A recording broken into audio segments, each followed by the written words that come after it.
welcome to you from St Joseph College, Ipswich, for the 32nd edition of the National Schools Rugby Festival. Established in 1986, it is one of the most prestigious, most hotly anticipated tournaments in the country, and in years gone by has proven to be a hotbed of emerging talent in the UK. Think of the likes of Chris Robshaw, Mako Vunapola, and more recently Marcus Smith, the emerging star at Harlequins. They've all graced the blades of grass over here on the first team pitch, and this year promises to be no different, with 16 teams going head to head to see who will be crowned champions across the two-day tournament. We're going to be bringing it to you live across the weekend from two pitches, two live streams with two expert commentators in the shape of Jack Zorab and Scotty Eburn, bringing you the hits, the tries and the tears across what we're hoping to be a magic weekend. And in the first of its kind for the tournament, we've got a little preview show for you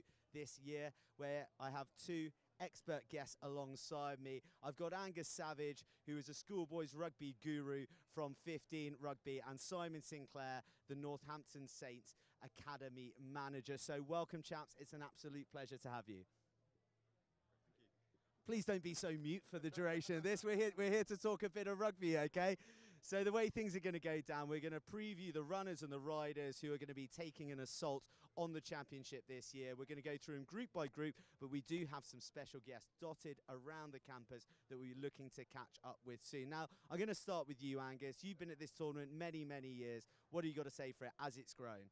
Oh, it's amazing. You've seen it grow quite a lot over the last few years. The live stream coming in, the stuff that's been done with that. This year, again, you can see it. We've got big screens up everywhere. The standard of rugby is improving as people are starting to realise that tries really do count. It's quite important to score them early. Penalties aren't really worth anything here with these shortened format. So it's really, really expanded. And seeing guys like Marcus Smith here, what more do you want? Exactly that. And Simon, you're here identifying a little bit of talent for the next generation. What do tournaments like this mean to academy systems like yourself at Saints? Yeah, just playing in this tournament is, I mean, it's a brutal tournament this anyway, but for the lads it shows a bit of resilience over time. We look at their skill level during these days. We look at, obviously, their size, and there's all shapes and sizes out there tonight. Yeah, decision-making skills are really key in this tournament. So you're looking for the full ticket of across the rugby spectrum of what makes the complete player. And that whistle that you heard just out there, they've got an old boys game going on at the moment. It's the old Berkfeldians old boys match. In the reds is the under 23s, in the whites is the over 23s. It looks like there's a few guys there who might be over 40, if I'm being honest, the way they're playing. But we have Scotty Eburn out there calling the game. We're going to bring you a few live updates throughout the evening, so we'll cut to him on occasion. But we're going to start with the groups, and we're going to start with Group 1, and it's a tasty one with Dulwich College, Hurstpere Point College, Queggs Wakefield, and Seaford College in the mix. Angus, how do you see this one playing out? I think Dulwich are the strongest team in this group. They've had an amazing season so far. They unfortunately lost out to Hampton in the Champions Trophy the other week, but that was by a fingernail. The rest of the group is unbelievably competitive. Queggs have one of the best schoolboy records in the country. They're not doing as well as they might have done this year, but they always turn up for this sort of tournament. They were the plate winners last year. Seaford College, it's their first ever tournament, so that'll be quite interesting just to see how they get on, but I think they've had a really, really strong season. They've lost to a couple of big teams. They've lost to Hampton, but Dulwich can tell them that happens to a lot of people. And then in Hurstpere Point College, they were in the plate final last year. They've done really well. They've had a really, really good season. They've beaten the likes of Tunbridge. They've beaten Bedford. They've lost narrowly to Cranley and to Brighton. So they've got a real chance. I think if you're going to pick a couple of teams, you're looking at Dulwich and Hurst. God, leave a bit for Simon. God, Angus. You know, we're working together as a team here. Okay, Simon, I'm going to come to talk about Seaford, actually. It's their first time in the tournament. As Angus said, they've pretty much won every game this season. They've lost to Whitgift and Hampton. They might meet Hampton. Can schoolboy teams turn it around in a short period of time in a season? Yeah, definitely. And this tournament is 15 minutes each way. Anything can happen. You get points on the board early. So I don't know too much about Seaford. Dulwich, obviously I know a little bit about. They've been here before, won it, produced huge amounts of talent, big school, physical. And then you got the Wakefield boys, their turn up, Yorkshire pride. They go out there and put in a shift. Yeah, a little bit of northern grit from up in Yorkshire, as you said. I think they got to the final of the NatWest Cup last year, but fell a little bit short. That sort of physicality and brutality is something maybe us soft Southerners don't always experience at schoolboy level. Yeah, absolutely. And look, this tournament, you've got to take a risk. If you take risks, anything can happen. You know, you've got to take your points occasionally if you want to win the game. And I think conversions always come into it. That 2 points will take you away from the opposition. So you bring it up there. Is that one of the best things about this tournament? That due to the shortened nature of the games, it teaches players to maybe game manage in a different way that they're used to, makes them think out the box a little? Yeah, I think game management will be key, but playing tournament style rugby is going to be the key overall. St Joe's do it really well.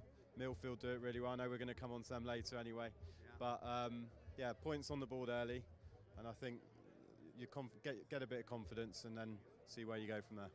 Excellent stuff. All right then, Angus, I'm going to get you to put your head on the chopping block. Who's going to come out 1-2 in this group? So I think Dulwich are going to win this group. I think if everything goes to plan for them, I think second place is going to be tight. I think there's a real dogfight there, but I think I'm backing Hurst to go through as the other side to get into the cup. Hurstby Point have played well this season. I think I like the look of them. Okay, good stuff. And would you agree with that, Simon? No, I'll go the other way around. Hurst to win, Dulwich second.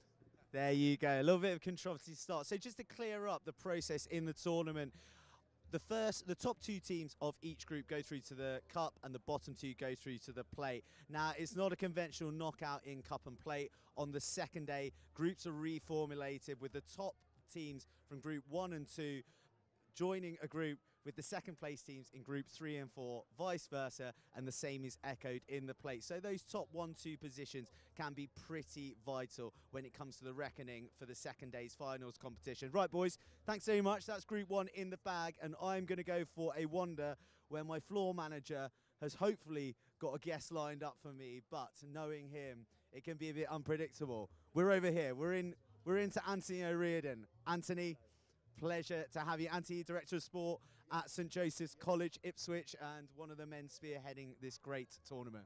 Yeah, hi, yeah, welcome to St Joe's for 2018. We're glad to have you here and joining us on the live stream, and we hope that it'll be bigger and better this year and continue to grow year on year.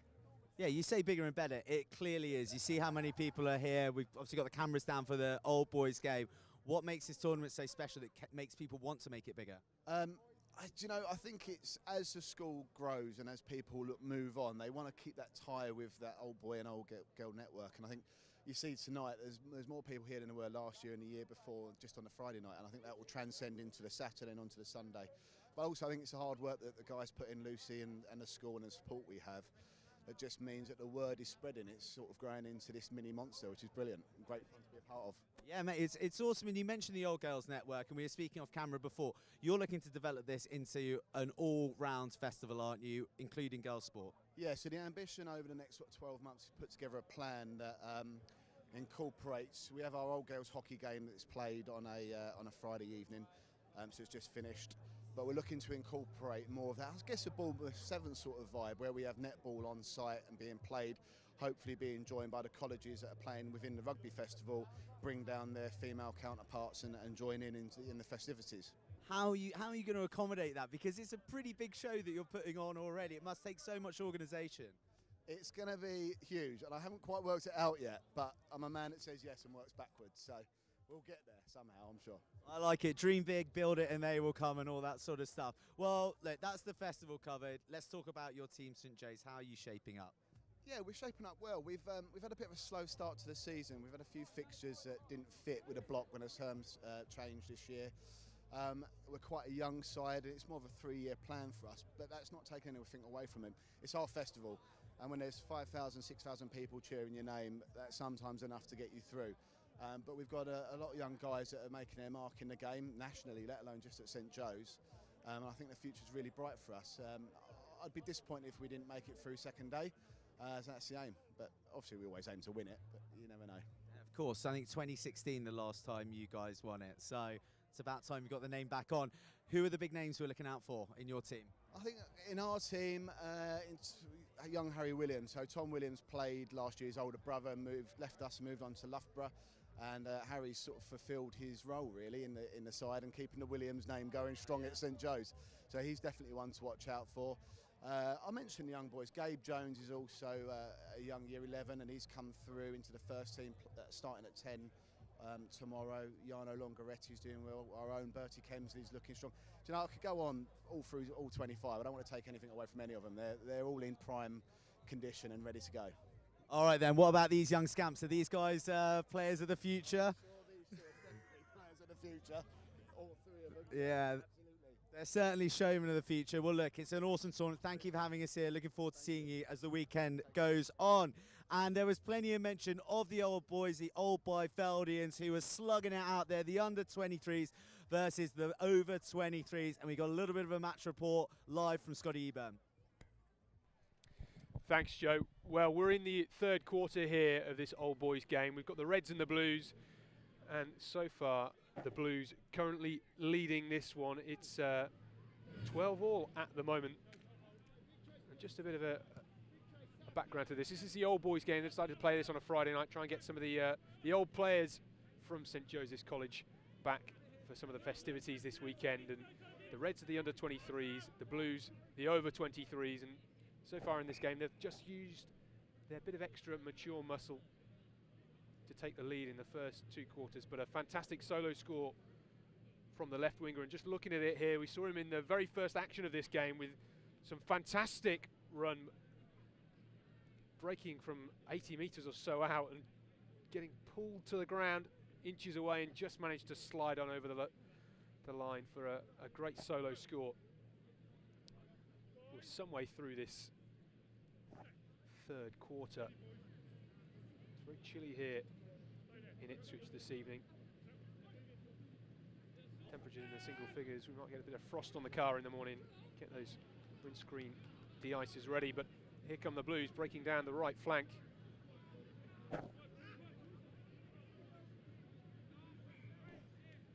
Certainly this game already this evening showing a bit of festival rugby. Not much ball in contact anyway.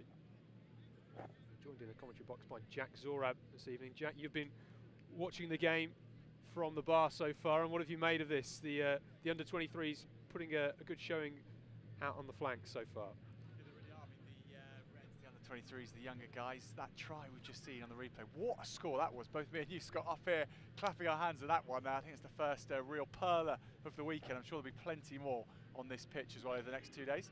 But the young guys, as we see them get absolutely marmalised up front.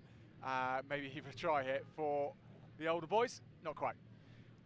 It's going to be a good. It's going to be a good weekend. I think when it comes to this sort of rugby, it's not easy, is it? When you put your shirt on, you maybe haven't played in a while, or your mates saying, "Come on, let's beat the younger guys or let's beat the older guys." Yeah, they put on good performance out there.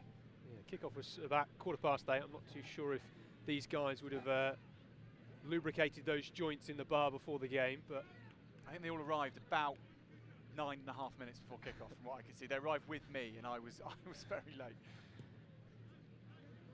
Well, let's see what the Blues can do here, just inside the red half. It's the muscle at the breakdown which has been helping them out in this game so far. A few changes of shirts and positions. We've seen players going from the wing into the second row in this blue 15.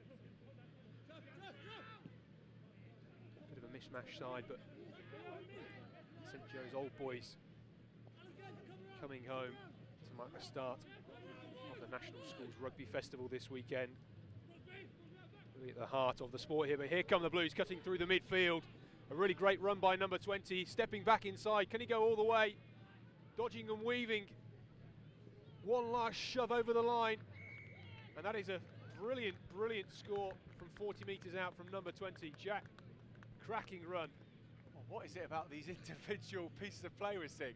It's all a bit up in the air, it's all a bit slow, and then you just get a moment like this. Lovely line. I mean, the doors are open, but you've still got to take the chance, and then the big step, and this just complete change of angle, and you really got to be stopped from it. But he's a big lad, and maybe some of the younger boys there were thinking, it's that fella from a few years before. I'm not going to dare stop him. Anyway, they're back in front. Well, the under-23s have got a lot of support, as you can see on that far touchline. And they've been enjoying the support all evening. Conversion was unsuccessful. The first conversion of this game. No tees. Dug a little mound. Chipped it over from the 22-metre line, 5 metres out. So Very fantastic. It is an old boys game after all. So I think we're going to head back to Joe Burns, who's pitch side, and has got some more telling tales from St Joe's gone before. Joe, what have you got for us?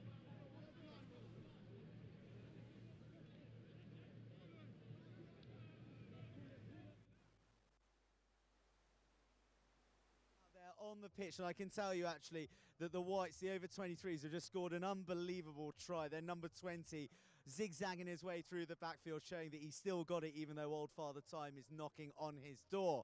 But on to Group 2 of this tournament, we've got Denson College, Eltham College, Millfield and RGS High Wycombe. Seeing as Angus stole the limelight last time, we're going to start with Simon.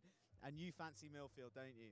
Yeah, John Mallett would kill me for saying it, but they've gone really well this season. Beat Wellington at home, followed up with a win against Bromsgrove. I think they beat High Wycombe by 80 odd points earlier on in the season as well. So yeah, we've got Ed McDowell, the captain, and Josh Gillespie from Saints in the squad. I'm hoping they'll do really well. So you've got a vested interest in Millfield. What do those boys bring to the party? Look, they've been coming to this tournament for years, and John Mallett has got a well-drilled side. They've got strength in depth from the front row. You know, their second string front row are just as good as their first string. Back row are mobile. They've got a good scrum half. Joseph, JJ's brother, controls it at 10, and out wide they've got lots of pace with Dan John at fullback. There you go. So Millfield sounding pretty lethal. Now Angus, two sides though, we've got Eltham College and RGS High Wycombe. RGS were beaten 80-0 by Millfield. How do you bounce back from a loss like that? Do you know what? I think they're one of the few schools that will really enjoy the idea of playing Millfield off the back of something like that. They are one of the grittiest sides historically that you will ever come across, and their record at St Joe's shows that.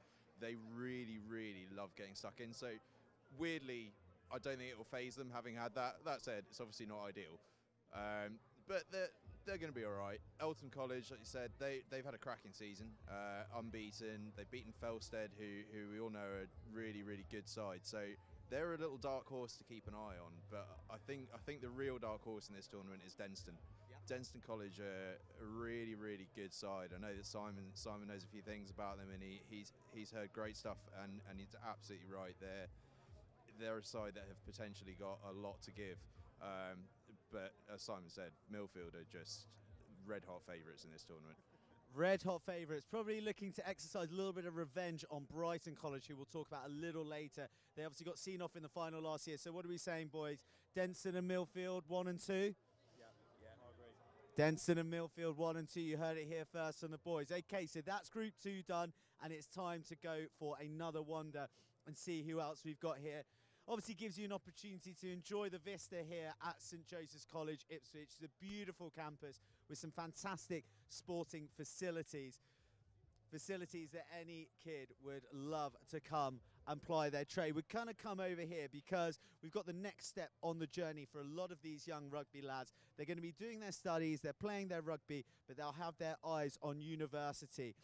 And we've got two representatives from two of the universities. In fact, every university in Bucks Super Rugby is being represented here at some stage in the tournament. But here we've got Nottingham Trent and Loughborough, who are both in the Bucks Super Rugby. In fact, Nottingham Trent beat Loughborough last time they played, and they're due to play each other again on Wednesday. So there's a little bit of rivalry here.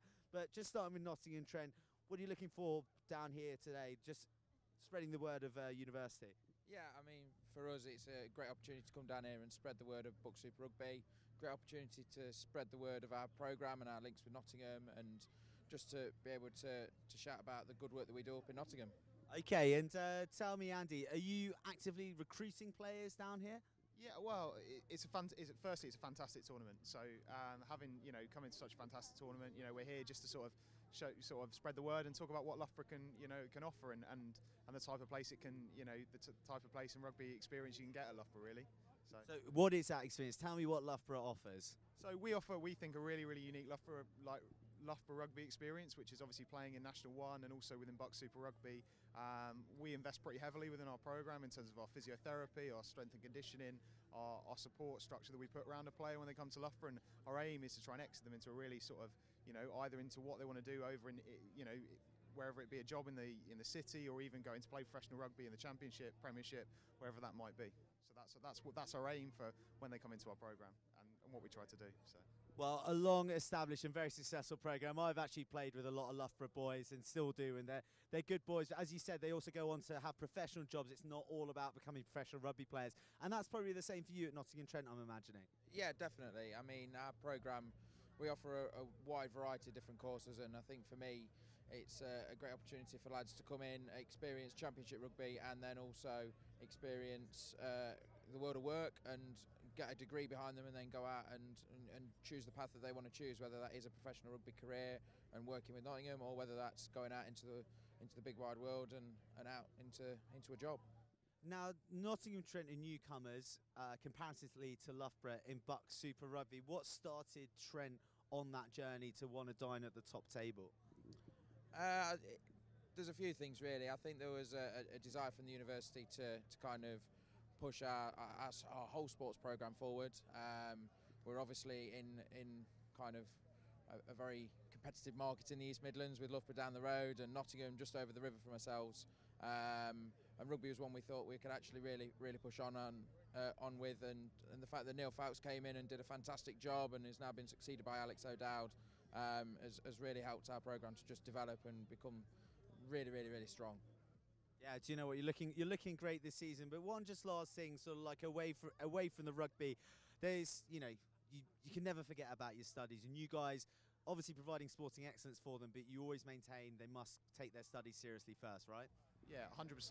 So we talk a lot about the support we can offer here in terms of making sure rugby fits with the academic side of stuff. So and that for us is paramount. So it's a real sort of making sure they enjoy their time at university, have a really good good rugby experience, but most and foremost they're here to get a degree. And that's what we hold and we think is really important about that next stage of education from school. Fantastic. Okay, so just for the viewers at home, you guys are going to be here all week. How can they come and grab you and get your attention? We'll be based over in the marquee by the bar tent, so pop along and see us. We'll provide all the information that you want around providing a great education through our university at Nottingham Trent, and also the great rugby pathway that we offer alongside Nottingham Rugby.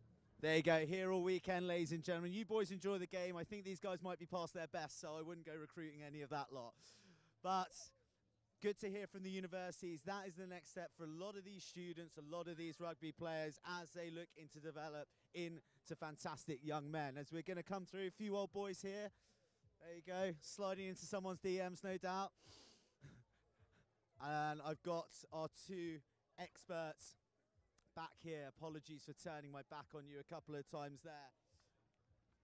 But we move into, well, a little bit of maybe a group of death, some might say. It is a very competitive one. It's Brighton College, the reigning champions, Hampton School, previous champions, RGS Newcastle, and St Peter's School York. Simon, talk to me about these competitors. I know Hampton reasonably well. I watched them early on in the season. Liner at fullback is probably one to watch. He's a really exciting player, loves to run with the ball.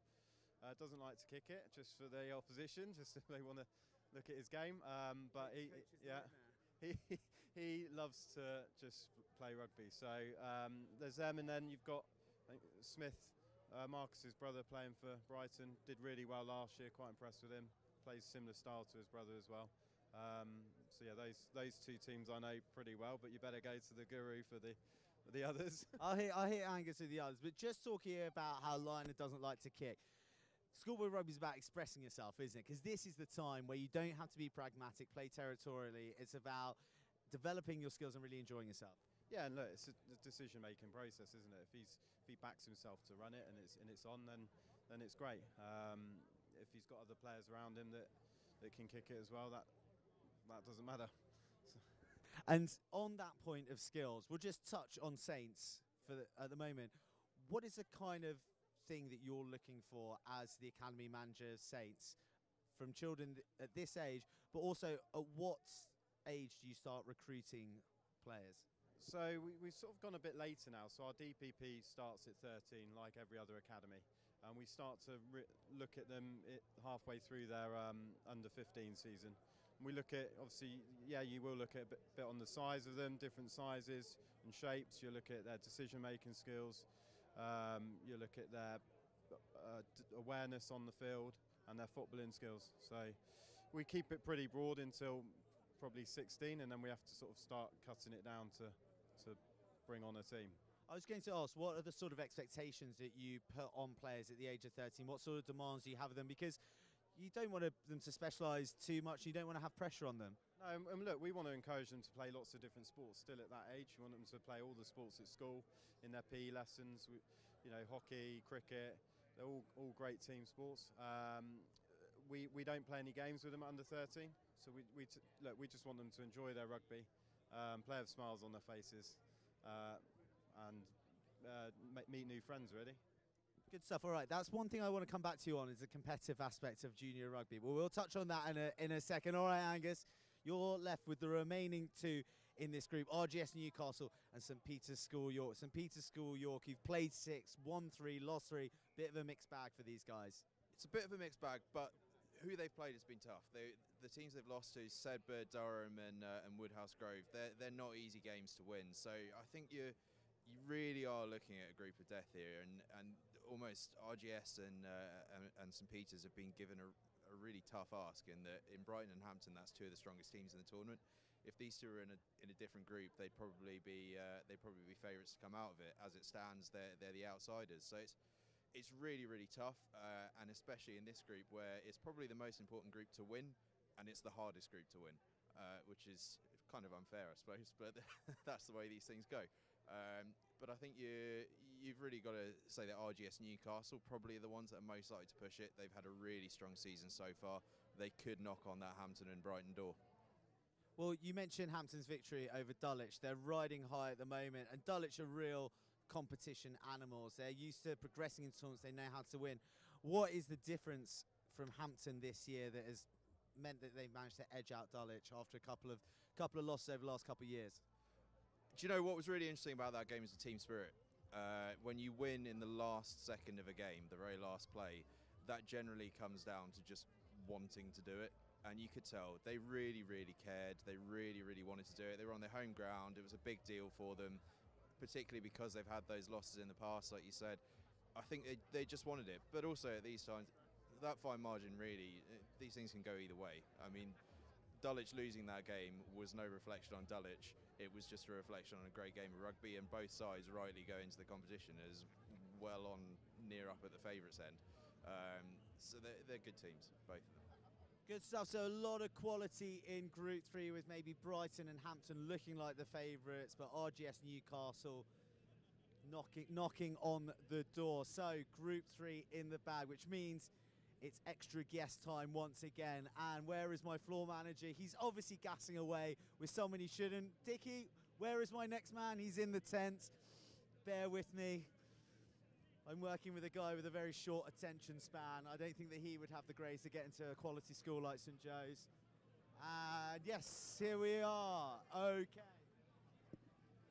So welcome, gentlemen. We've got one of the sponsors of the tournament, Jeremy Holt from Centre of Team Excellence, and also Phil Hanna, who works for the Delalio Rugby Works charity. Both two interesting characters, so we thought we'd bring you a little bit of the other side of the tournament. I'm going to start with you, Jeremy.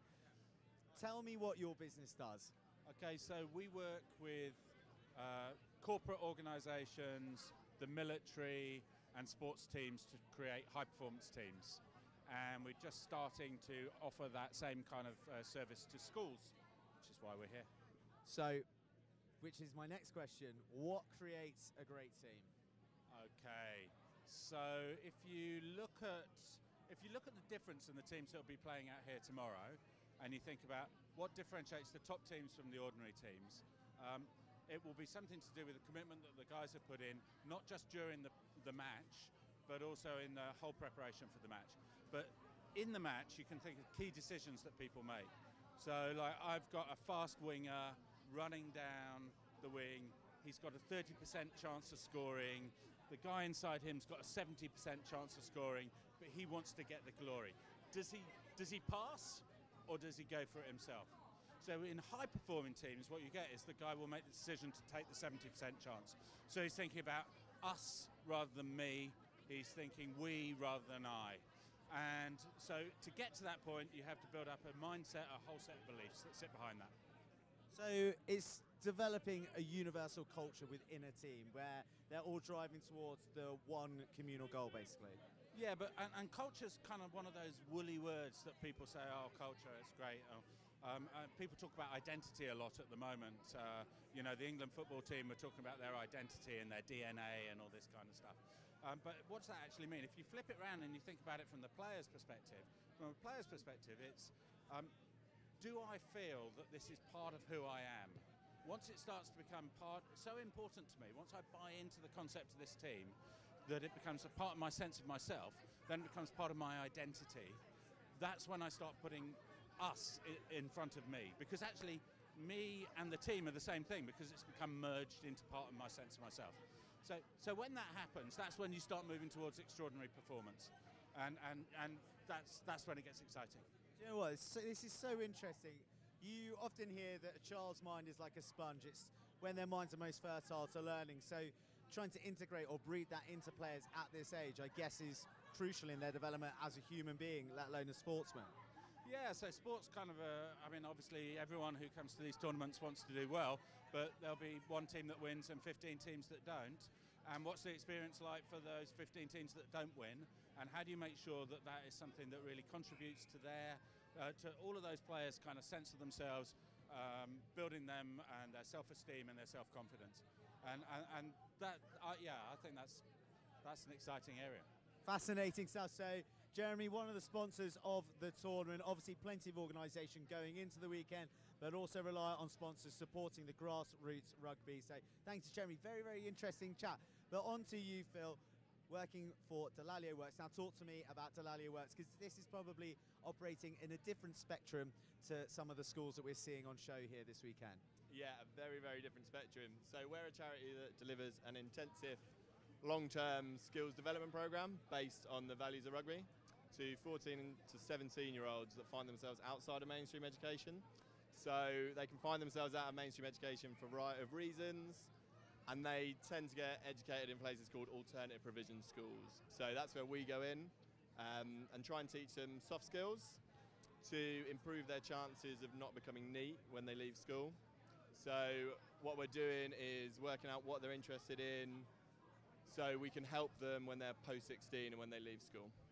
So using rugby as a tool to develop interpersonal skills and sort of maybe get them back on the right track, so to speak.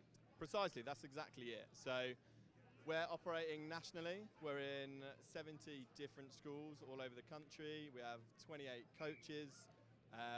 We're working with 600 young people. The coaches go in and they work in the schools in the curriculum, so they go into the schools for an hour and a half, 2 hours a week, and they work with the same young people for a 2-year period, so they get to build up a really strong relationship. And by using rugby and the values of rugby, they get to build up a relationship where they can then mentor them when they leave school. So post-16, they carry on working with them for another year and support them with whatever it is they've chosen to go on and do. Cool. And who are the type of people who are providing this coaching, this mentoring? What's the calibre of people you have? Calibre our coaches? We have coaches from a variety of backgrounds. We have people that have come from coaching higher level rugby, we've got ex-teachers, we've got a variety of people. We've also got great supporters and sponsors. Cheers Mate themselves have actually given some work opportunities to some of our young people. We've got 2 of them here this weekend doing some filming for Cheers Mate. We had 6 of them here last year doing the same filming for Cheers Mate, which is brilliant. And that's a prime example of a good opportunity for them when they leave school, and it's kind of just giving them an exposure to a workplace and something that they wouldn't have been exposed to otherwise. Absolutely awesome. I love the sound of the programme, and we'll be finding out a little bit more about it as the tournament unfolds. We'll be back to you again, Phil. You can tell people how they can get involved and support the charity. However, it's just about time to head back over to Pitch 1, where Scotty Eburn's got a little bit of an update for us on the Old Boys match. Thank you, Joe. Well, score at the moment, the Blues leading 24 points to 12. The Reds just scrambling on their own line there, the under-23s, the young boys, they're all old boys here at St Joe's this weekend. We're into the fourth quarter of this game. We've seen some cracking tries already, and Jack, the Reds working hard on their own line here. Well, they had to, didn't they? Because the hands from the older old boys were fantastic there. Just right in front of you, coming onto it at speed, backs and forwards integrating. It was a really, they went really close on that one, and yeah, the younger, older boys under pressure. That's a superb take from the line-out. Storming away as well. Yeah, wonderful speed. Wonderful speed. Let's see if they can work this one out wide. Trying to cut through the middle, but into contact. Bit of a greasy ball as the evening dew settles here in Ipswich. It's the number 11 for the under-23s, Jack, who's got the gas, and they need to try and get the ball into his hands in those wide channels. Really opening up now, isn't it, Scott, towards the end here. Everyone's having a crack. And so much so, but we'll have to call it there. Halt to proceedings. Well, a very nice start to this weekend St Joseph's College National Schools Rugby Festival for 2018. The old boys, the Blues and the Reds, the under-23s, the over-23s.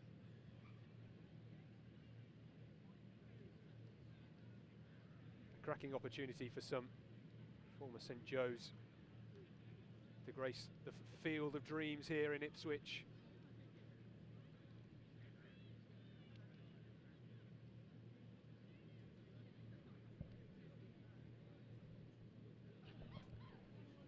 Well, a few cracking tries to get us going for the weekend, and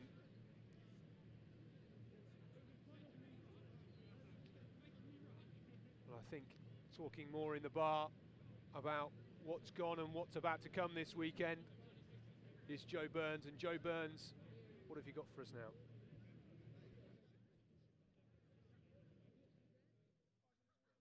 So the old boys game being wrapped up there, and I think they're going to be hot-footing it into the bar behind me to celebrate and commiserate. And it's a pretty well-fought game, and auspicious signs for the weekend ahead. And as we're talking about some old St Joe's boys, it's time to move on to Group 4, which is John Fisher, Merchiston Castle, St Joseph's College, and Whitchurch High School. And we have the Director of Rugby for St Joe's College, Mark Grigg, here to shine a bit of light on the home side. It's such a special tournament for you boys. Absolutely. In the week I read Angus's preview of the tournament, and he said that St Joe's can never be run off at our own tournament. You can never underestimate what happens when the boys run through that guard of honour, run onto that pitch in front of their home fans, and get out there and play rugby and enjoy it.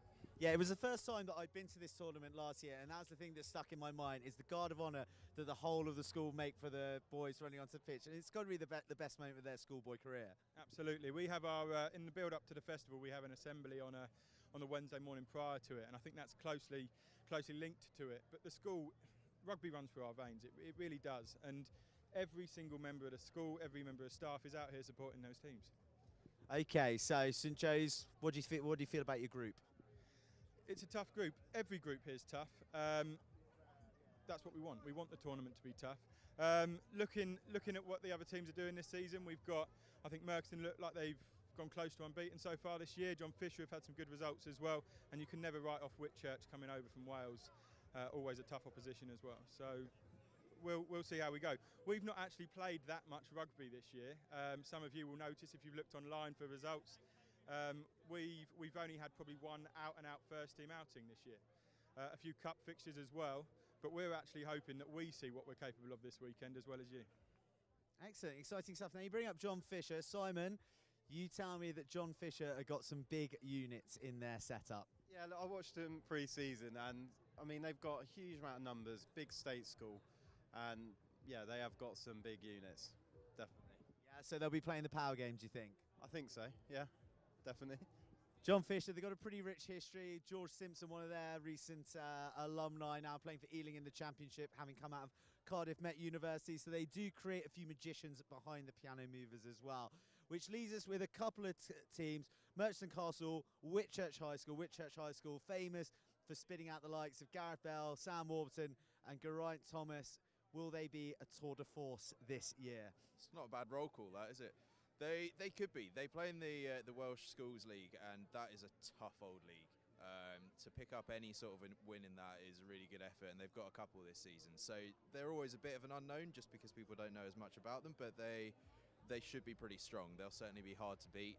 I think Merchiston Castle, they're a team to watch. They're similar in the unknown stakes because they're from Scotland, and so we don't get to see them as much, but they're unbeaten at the moment. They always turn up with a good team. They produced endless amounts of Scottish internationals and a potential England international in Zach Mercer. They are a seriously good outfit, and again could be a dark horse to go very deep in the tournament. And I don't just say it because Mark's here, but St Joe's have got a great shout as well. I think they look good in that group. Yeah, quite an interesting group. As you said, Zach Mercer coming from Merchiston Castle. Whitchurch High School, they had a narrow loss to the great Llandovery College in the season. Do you think the Scottish and the Welsh teams, they want to come here and stick it to the English teams, Mark? Absolutely, no doubt about it. You only have to look at the BBC advert from a few years ago that got run off the air, that everyone comes down here and they want to play us and they want to do well. What's really, we're talking about three teams that are probably quite physical teams that are in our group, and we're trying to play a really creative, fast brand of rugby at the moment. So it might be interesting to see how we stand up against some of that physicality and see how they stand up against some of us trying to move the ball. I think there's no shame in having some of that British Isles rivalry in the mix at any tournament that you go to. And speaking of rivalry and things being at stake, it's really important for boys to be playing in tournaments like this because they get the opportunity to experience winning and losing, which might not be the most popular train of thought at schoolboy level at the moment. But that's life, and it's something that they're learning on the pitch, surely. Absolutely. You know, every time that ugly debate about rugby and the possible dangers of being on a pitch rises, the first argument we come back with is the life lessons that are there on the pitch that we can learn from, and winning and losing and the harsh realities of life are one of those lessons that we can pick up from any sport. So there will be a winner tomorrow, but hopefully everyone will be enjoying themselves out there, and we're in for some good rugby. I think it's time for us to wrap things up. Good luck tomorrow, Mark. Simon, thank you very much for joining us. Angus, pleasure to have your wisdom on camera as well. That is it for our preview programme this evening. As you can see, 16 top teams going toe-to-toe throughout the weekend, and you will be able to see all of it with 2 live streams on 2 pitches from our expert commentators, Jack Zorab, the Roger Moore of Schoolboys Rugby commentating, and Scotty Eburn bringing the Black Country accent back into fashion. It all kicks off at 9 AM tomorrow, but coverage starts at 8:45. So get yourself an early night, get up early and join us, because we've got a fantastic day ahead. Until then, it's good night from us. Welcome to the 2018 St Joseph's College National Schools Rugby Festival. Positive vibe.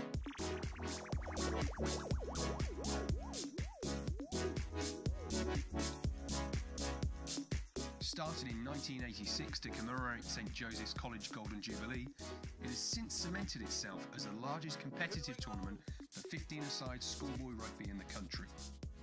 Taking place in the historic city of Ipswich, the annual event has become such a staple on the rugby calendar, it needs simply be referred to as St Joe's. 16 teams from across the nation are drawn in 4 groups. The group games take place on the first day, with the top 2 teams from each group progressing to the 2 cup groups. The winner of each cup group meets in the cup final. The bottom 2 will take their place in the 2 plate groups. The winner of each plate group will feature in the plate final. Each game lasts 30 minutes on the first day. 25-minute games are played on the second and final day in order to accommodate the final. Many famous players have graced the St Joe's pitches during the formative years of their careers. Current England internationals such as Mako Vunipola, Chris Robshaw and Jonathan Joseph even being named player of the tournament in 2008. 2016's player of the tournament Marcus Smith, Lewis Ludlam and Zach Mercer are all future stars who have shown their talents at St Joe's in recent years.